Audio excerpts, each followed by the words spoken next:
Hello friends, आपके अपने YouTube channel MIM news bulletin में आपका हार्दिक स्वागत है। बिहार में आगे जो भी शिक्षक बहालियां होंगी उसमें केवल जो बिहार राज्य के अभ्यर्थी हैं उन्हीं की बहाली संभव हो पाएगी।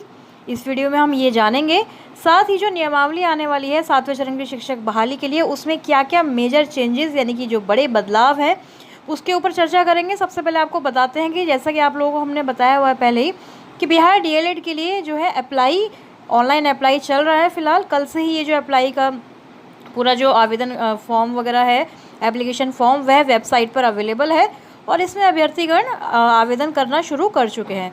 तो जो भी बिहार में शिक्षक बनना चाहते हैं, भावी शिक्षक जो है बिहार के, तो वह सभी इसमें एडमिशन लेने के लिए प्रयास कर रहे हैं और एंट्रेंस एग्जामिनेशन का जो ऑनलाइन फॉर्म है उसको फिल कर रहे हैं।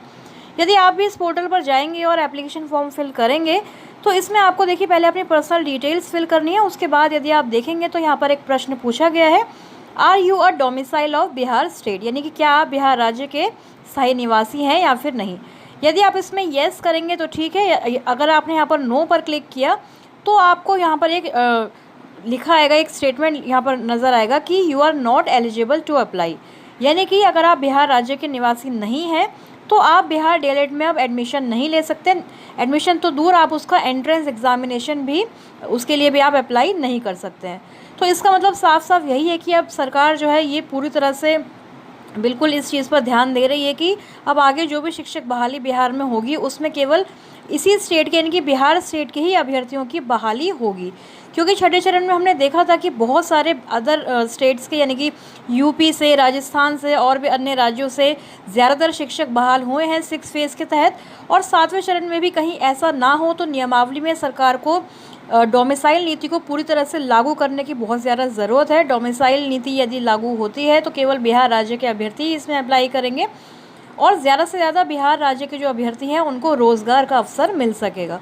तो नियमावली में ये बड़े बदलाव करने की सरकार को बेहद ज़रूरत है, क्योंकि बार बार डोमिसाइल पॉलिसी की बात हुई है, नियोजन इकाइयों में तब्दीली की बात हुई है कि उनके ऊपर जो डिपेंडेंस है, जो बहाली के लिए हम लोग नियोजन इकाइयों के चक्कर लगाते हैं, उसको समाप्त किया जाना है। तो उसी तरह से डोमिसाइल नीति को भी पूरी तरह 100% लागू यहाँ पर किया जाए ताकि केवल बिहार राज्य के ही कैंडिडेट्स को शिक्षक बहाली में मौका मिल सके। क्योंकि होता यही है कि अन्य राज्यों के अभ्यर्थी अप्लाई करते हैं और बिहार राज्य से ज़्यादा बाहर के अभ्यर्थियों को नौकरियां मिल जाती हैं। जैसे हमने छठे चरण की बहाली में अभी हाल ही में देखा है कि बहुत सारे बाहर के ही अभ्यर्थी इसमें शामिल हुए और सेलेक्ट भी हो गए, क्योंकि उनका मेरिट ज़्यादा अच्छा बना था या फिर कोई अन्य रीज़न रहे होंगे।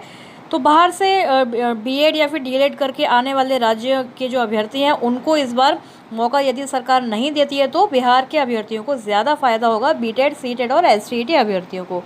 तो नियमावली में बड़े बदलाव लाने की ज़रूरत है। साथ ही कुछ अभ्यर्थी पूछ रहे थे कि जो छठे चरण में चयनित हुए हैं क्या वे 7वें चरण में अप्लाई कर सकते हैं या फिर नहीं। तो देखिए, नियमावली जब सामने आएगी तभी ये सारी चीज़ें क्लियर होंगी। वैसे अब तक तो यही देखा गया है कि इससे तो कोई भी किसी को नहीं रोक सकता है। यदि आप छठे चरण में सेलेक्ट भी हो गए हैं तो भी आप 7 फेज़ में या फिर आगे जो भी बहालियाँ होती रहेंगी उसमें आप खुले रूप से अप्लाई करने के लिए उसके लिए पात्र हैं। चाहे सेम ग्रेड में हो, अपने ज़िले के लिए आपको करना हो या फिर अपने प्रमोशन के लिए हाई स्कूल वाली बहाली में यदि आप STET क्वालिफाई हैं तो आप हाई स्कूल और इंटर के लिए भी अप्लाई कर सकते हैं।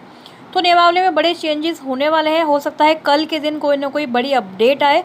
नियमावली कल भी जारी की जा सकती है क्योंकि मंत्रिपरिषद की बैठक है 27 जनवरी को, तो कल कोई बड़ी घोषणा हो सकती है। इसका इंतज़ार जो है अभी अभ्यर्थी काफ़ी बेसब्री से कर रहे हैं और हम लोग भी कर रहे हैं। जैसे कोई अपडेट आती है 7 फेज़ की नियमावली से संबंधित या अन्य कोई भी अपडेट आपके साथ हम शेयर करेंगे अपने चैनल MIM न्यूज़ बुलेटिन पर। तब तक चैनल से आप इस तरह जुड़े रहें, सब्सक्राइब ज़रूर कर लें। Thank you for watching.